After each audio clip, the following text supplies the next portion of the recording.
From Calamba, Laguna ang ating client. Dahil New Year ngayon, gusto niya poging-pogi siya.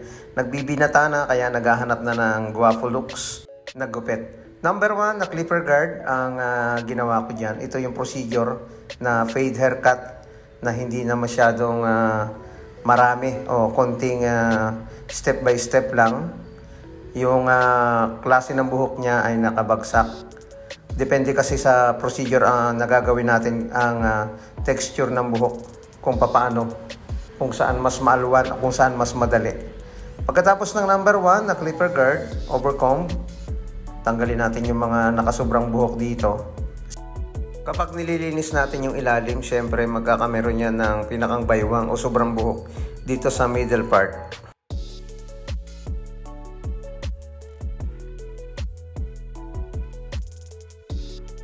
Step, gagawa ko ng line up gamit ang ating trimmer dito sa may part ng temple. Lagyan ko ng curve and then lilinisin ko yung ilalim nito. Mababa lang yung gagawin natin dito, pero yung result nito consider na rin as mid fade dahil mataas yung pagbawas natin gamit ang number 1 na clipper guard kanina, pero yung pag blend niya mababa lang.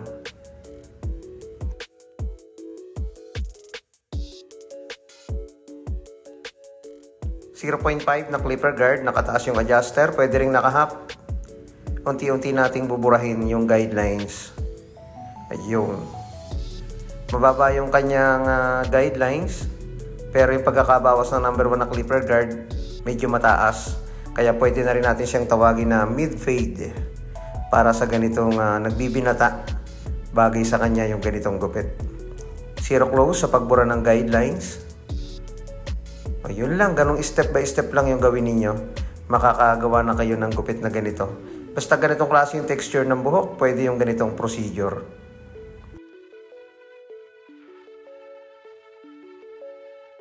Welcome 2024, Happy New Year po sa ating lahat.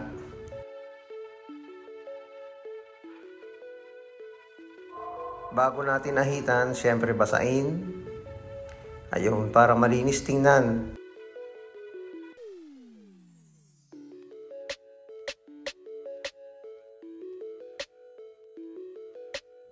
Check pa rin natin yung ibabaw ng kanyang buhok. Tingnan natin kung may mga mahaba para maputulan pa rin at mapantay ito.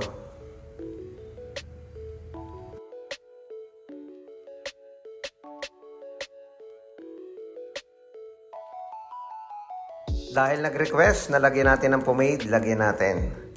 Para daw puging-pugi siya. Paglabas niya ng barbershop, o yung naka one side, brush up natin ng konti yung unahan. Ayusin dito sa may parting ibabaw. Okay na. Binatang binata na, oh.